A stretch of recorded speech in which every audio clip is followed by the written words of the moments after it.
In this video, we will learn about the internet.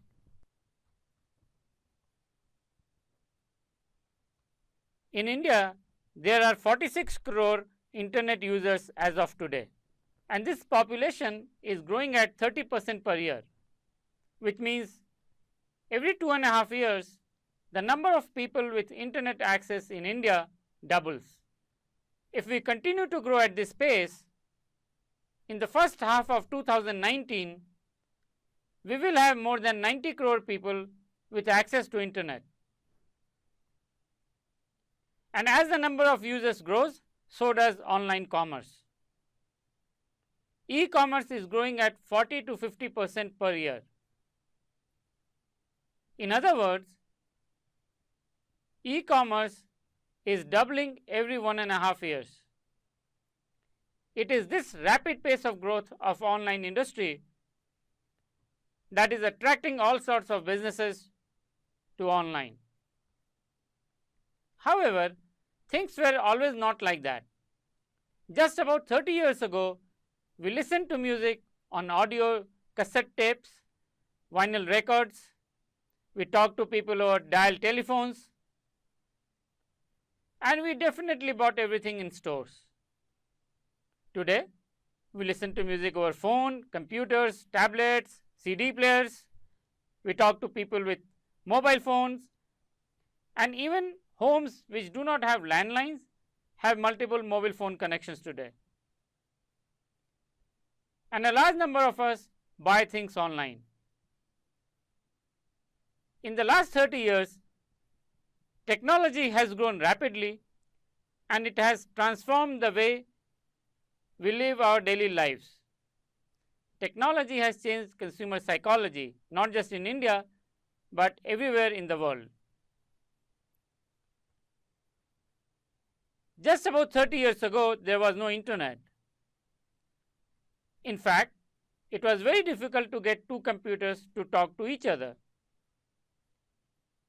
Tim Berners-Lee, widely considered the father of internet, developed two path-breaking technologies that would change the way computers communicated with each other.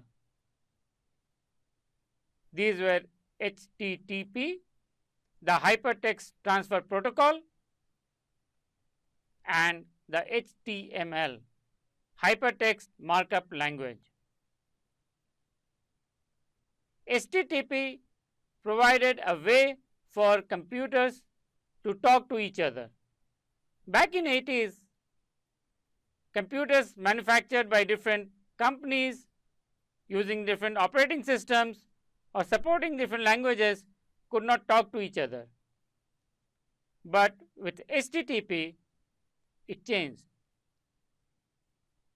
Computers could now communicate with each other irrespective of their technological differences.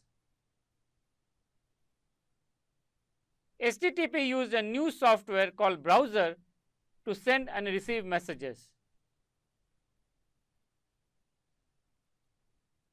HTML provided the common language for computers to communicate. It uses a set of tags to identify the message content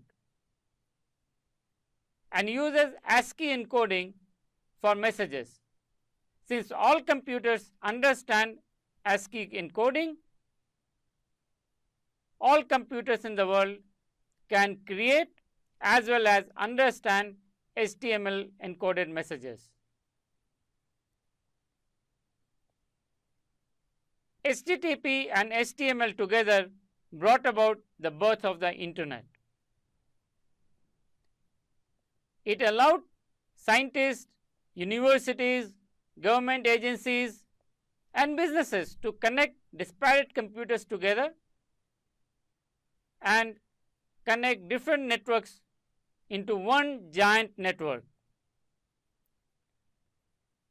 This was the beginning of the internet. Today, internet is a worldwide network of computers which are linked mostly through wire. As the internet began to evolve, people started developing applications that could make use of the network. Today, we use email, chat, and World Wide Web, which run over the internet.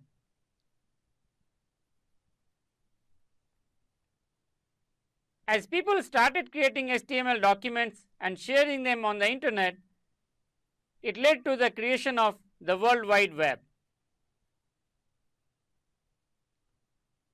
World Wide Web is essentially a collection of text pages, images, music files, videos, animations stored on computers around the world.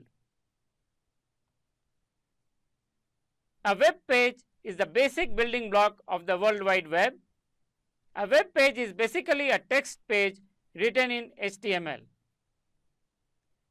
A collection of text pages on the same computer is called a website. As the internet evolved and computers started getting added to network, need was felt to create addresses for these computers so they could be uniquely identified on the network.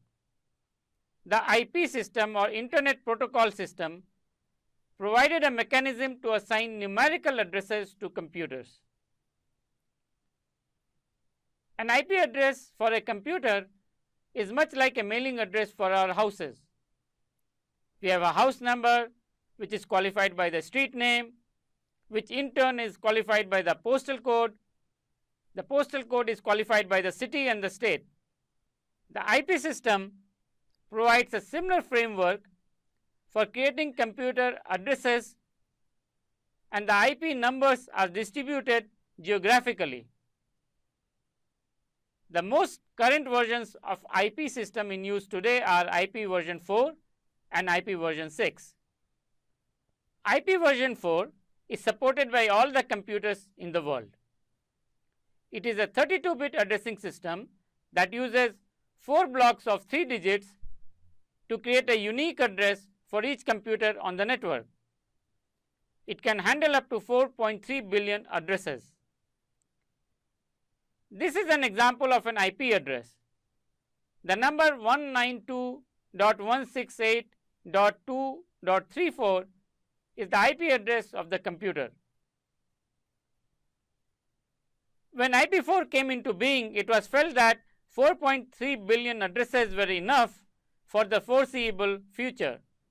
But by 2000, as the number of devices on the network exploded, it became clear that we needed more addresses.